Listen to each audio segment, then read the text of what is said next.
Welcome to the AI Edge for Enterprise Leaders. This is the show where we go beyond the buzzwords to have real conversations with leaders at the forefront of their industry about what's working, what's changing, and how AI is being used to drive results. I'm your host, Jakaya, CEO of Achieve and Believe Consulting, where we provide AI solutions to help improve your business outcomes. Today, we're diving into practical insights, real challenges, and honest perspectives on how AI is being used to shape the future of your business and industry. Joining us today, we have David. So we'll go ahead and dive right in with our first question. Can you share a little bit about yourself, your role and industry, and how AI is currently showing up for you, if at all, today? Well, my role is to create the record for legal proceedings, right? The company that I'm part of is involved in depositions, trial testimony, and the like. And what we're seeing is that artificial intelligence is kind of replacing the idea of someone who sits at that funny looking little typewriter that folks have seen on TVs and movies, and essentially acting as the translator that takes the spoken word to a written word, right? Organized in a way that makes sense to the end users, the people that read those transcripts. It is a new way of an old job that has been pretty much done the same way for the past 60 or 70 years. So it's actually quite a very exciting time in the court reporting business, believe it or not. And how long have you been in this business, or when did you start your company? Well, I've been in the business, I jokingly say, since last century. I got into the court reporting world in 1999. So it is last century, but I've been with CourtScribes, my current company, since 2019. And I've been actively engaged in the industry and trying to take a leadership position in introducing technology to an otherwise old school kind of profession. And what would you say, or what type of advice would you give to someone who maybe wants to break into your industry? Like, how did you get started? It sounds like a very niche industry, so Yes, it is, because essentially we have a very specific service that applies to a very specific group of people, right? So to say that we sell to lawyers, we really sell to a subset of lawyers, which are litigators, right? So we deal with court systems again, so it's revolved around litigation. The thing that I like about the business is that it is a valuable service that needs to be done by an independent third party, right? If you and I are in a disagreement, neither of us wants the other side to be responsible for creating the record. So it's almost a recession proof kind of environment, right? That a third party needs to do it. So if someone's breaking into this industry, I would recommend that they really understand the legal process, the importance of the record, and have some idea of how to speak with lawyers in litigation, right? You're in a very specific world. And people like to do business with those who have some expertise, who understands the term of art, who understands what it takes to be involved in litigation, recognizing the terminology, right? Lawyers are very savvy. They are very good at determining somebody who knows what they're talking about or not. So unless you're equipped, you might have a very difficult time winning business. So that'd be my suggestion. Learn the language, understand the sales process, and go for it. and just curious, did you do anything else prior to this? I know you've been in the business over a century, so is there another lifetime of something else? Well, I've always considered myself to be a sales guy. Okay, someone who speaks to individuals, right, trying to encourage positive business transactions, right? I like that particular term because what we do is a repetitive business, right? People need to consume certain services. So if you can establish relationship, if you can establish yourself as a knowledgeable individual that brings value to that whole transaction, hopefully the people who buy will come back to you. So I've had a career in sales. I worked for AT&T way back in the 1990s where I called on larger entities, and that gave me some background. But as I alluded to earlier, I've been a court reporting guy for quite some time. Gotcha. And what major shifts would you say you're seeing in your industry right now? I know you previously mentioned, that sitting in front of a desk computer, transcribing and where things are now. Are there any other major shifts you're seeing? Well, actually, there's quite a few. The legal profession has always been risk averse, right?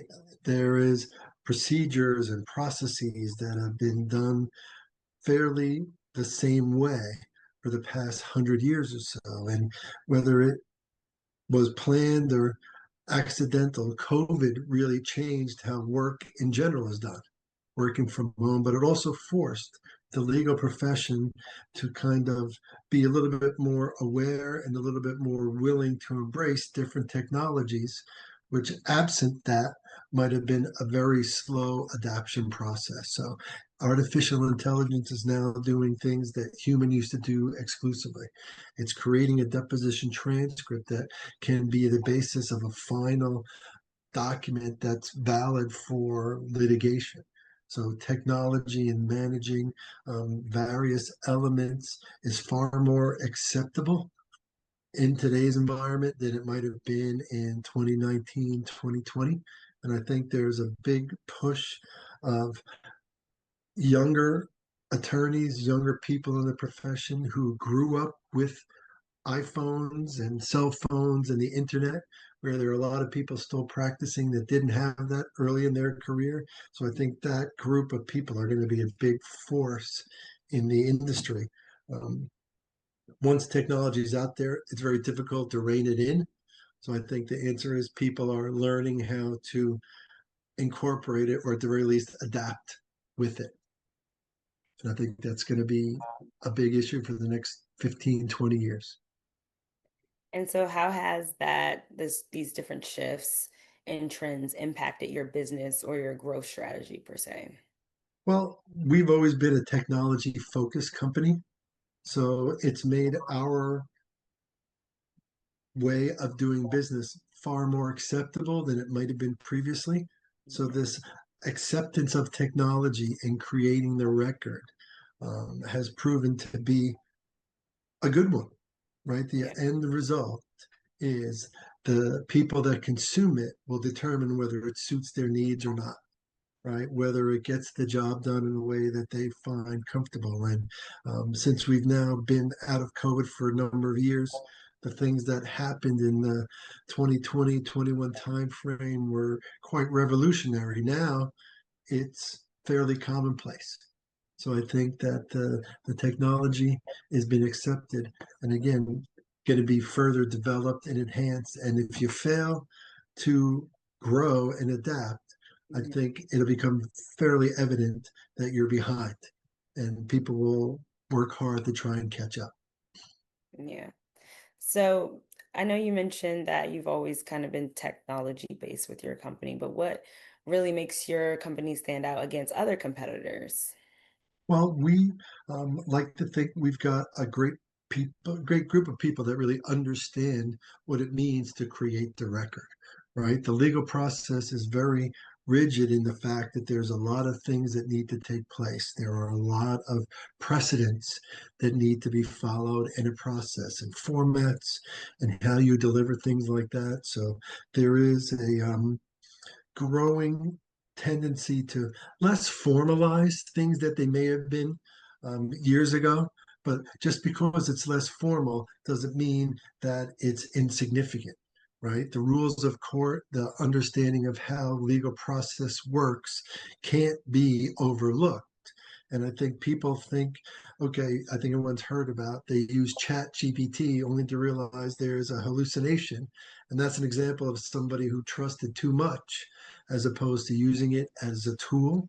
So we've been very good as an entity of incorporating tools while still maintaining the understanding of the process and rigidity in legal documents and the legal record.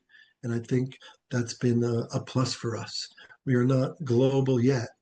We have desires to be sometimes. So sometimes bigger entities don't have it figured out to all the various people in the various departments. We're small enough that that message has been embraced and accepted by everybody at the company. And speaking of the company size, like, are you guys in other states or just mainly the DMV area? Our market is essentially the I-95 corridor from Florida to Maine, if you will. So we consider ourselves regional as opposed to national or international. So from Florida to Maine is generally our market and the states in between. And with that, like, what's been frustrating for you guys, or what has been preventing you guys from expanding like nationwide? Well, I think our motto is slow, profitable growth. A lot of people in our space, a lot of firms in our space are backed by private equity and growth. For many of the companies in our space has been achieved through multiple acquisitions.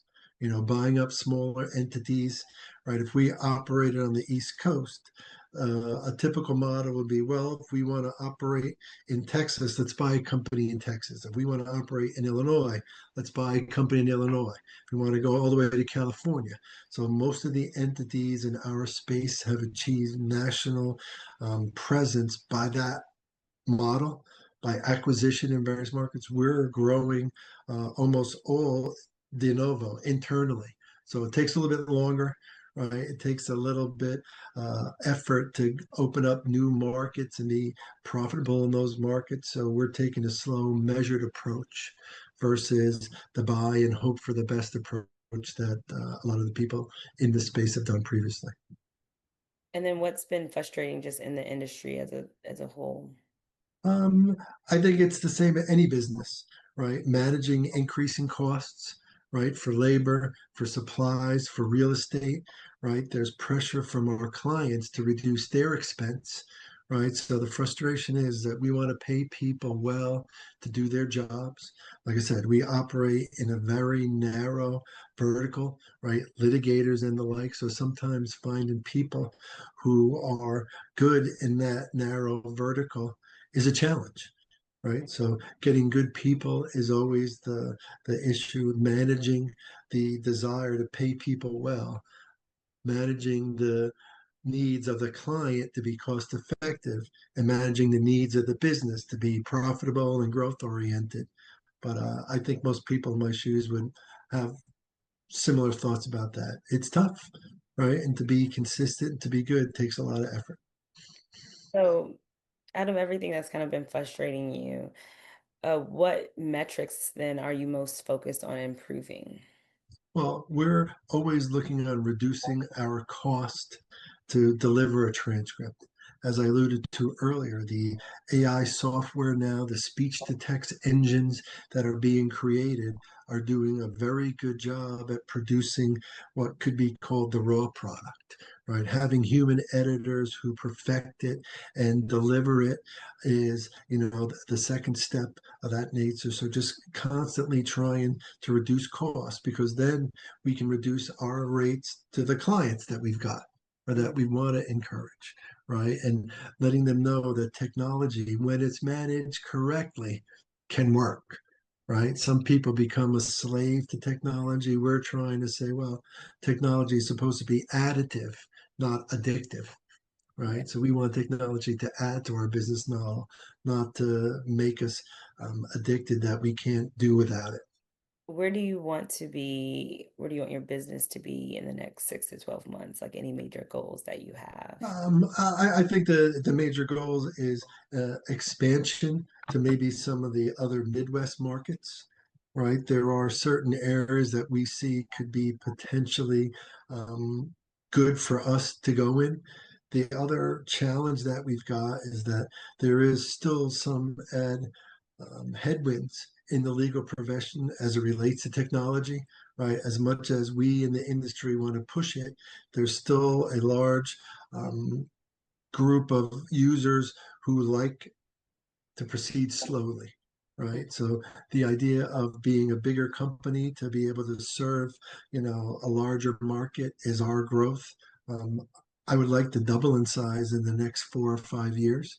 I think it's doable, but it needs to be profitable and it needs to be done correctly. And what does a success story look like in your realm of business? Do you have any success stories? Yeah, well, we've got a couple. The idea that there were certain law firms that did not think that a technology solution could replicate what they have been doing for years, which is calling up a court reporter with that funny machine, bringing them into their office or their courtroom. I'm very happy to say that we were able to facilitate the first virtual trial ever in the state of California regarding toll collections over the Golden Gate Bridge. We conducted the first ever virtual trial in the state of Delaware, and there were a large number of attorneys who I would say would never ever have imagined that they would conduct a trial over Zoom for anything, never mind the fact that we conducted trials that resulted in verdicts dealing with billion-dollar real estate transactions and the like. So the fact that it was unheard of previously, and we demonstrated that it can be done. It was very professionally satisfying. We have a pretty good track record. It's very high profile cases where people were very pleased that technology actually worked in this fashion. So it's kind of a feather in our cap, if you will. It was fun.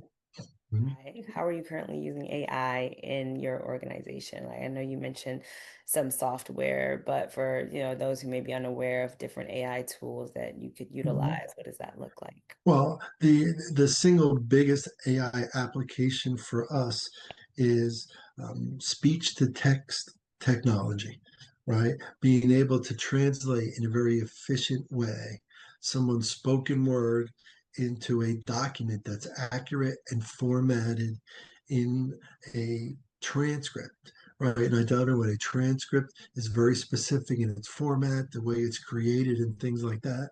So the artificial intelligence helps with producing the basic that is then perfected by a human.